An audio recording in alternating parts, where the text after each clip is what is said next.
שנה חדשה טובה לכולם. היום אני הולך לעשות דווקא משהו שלא עשיתי עד עכשיו. אני רוצה לענות לחלק מהשאלות שלכם, הצופות והצופים מישראל, בעיקר מישראל. שאלות ותשובות. כבר מתחילים.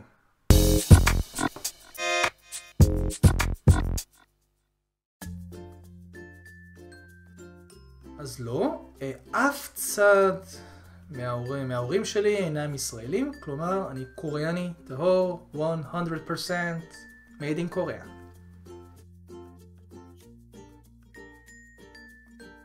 אני לא מכיר הרבה יהודים קוריאנים, ואני גם לא אחד מהם, אבל אני מכיר דווקא משפחה אחת שהיא משפחה רוסיה, שהאימא יהודיה והבעל קוריאני, אז הילדים נחשבים ליהודים, אבל אתם יודעים שלפי התנ"ך זה צריך תכלס לבוא מהצד של האבא, כך שאני לא יודע, אבל אני לא יהודי. אני עכשיו נמצא בדרום קוריאה, ביחד עם המשפחה שלי. המשפחה שלי גם כיום מתגוררת בדרום קוריאה. אני עברתי לכאן בשנת 2015, המשפחה שלי עברה עוד לפני כן בשנת 2007. אוקיי, אז אני חזרתי לקוריאה בגלל שירות צבאי שאני חייב למדינה שלי. אני אזרח קוריאני, וכל אזרח מחויב לשרת בצבא, בדיוק כמו בישראל. השירות כאן נמשך 2 שנים. אז במקום הצבא שעניתי בשאלה הקודמת, אני עושה משהו שנקרא צוות מחקר מקצועי. מה זה צוות מחקר מקצועי? זה אנשים שיש להם תואר שני לפחות, או דוקטורט, שמתקבלים בעצם לעבוד במקומות תעסוקה רגילים, במשרות של הנדסה, במשרות של מחקר, ואנחנו משתכרים כעובדים רגילים, ואנחנו חופשיים לעשות הכל, לטוס, אתם יודעים, לקחת חופש, אבל זה במקום צבא, אז זה טיפה יותר טוב מהתעודה הישראלית. אבא שלי היה בעצם סטודנט באוניברסיטה העברית. הוא עשה שם את הדוקטורט שלו בנושא המקרא, וזו הסיבה שאתם יודעים, אין לכם הרבה זכות בחירה כשאתם כל כך קטנים. אתם לא יכולים לומר, אני לא רוצה לטוס, אז הוא לקח אותנו, את כל המשפחה, וטסנו.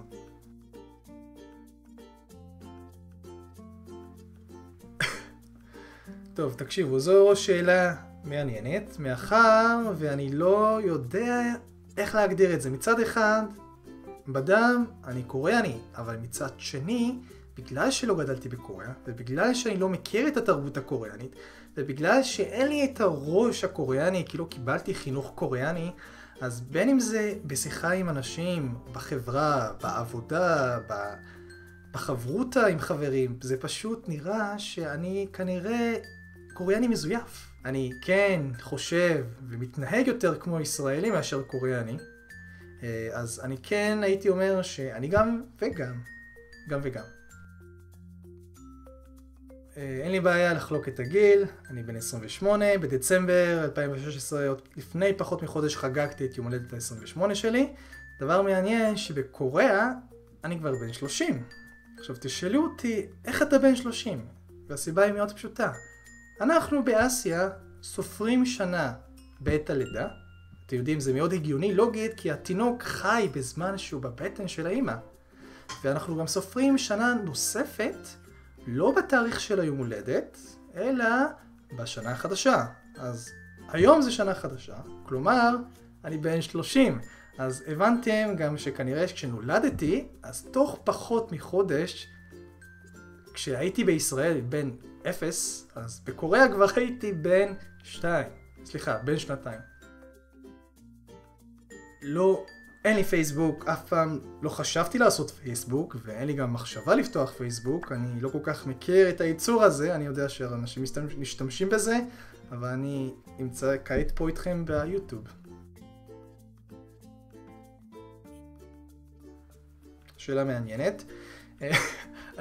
עוד פעם, אני מקווה שראיתם פחות או יותר בסרטונים שהעליתי עד עכשיו, שאני מנסה לדון בנושאים של התרבות, בנושאים של השוני, בנושאים של שפה, בנושאים של רעיונות עם אנשים, ואני מנסה לעשות דברים חדשים מדי שבוע.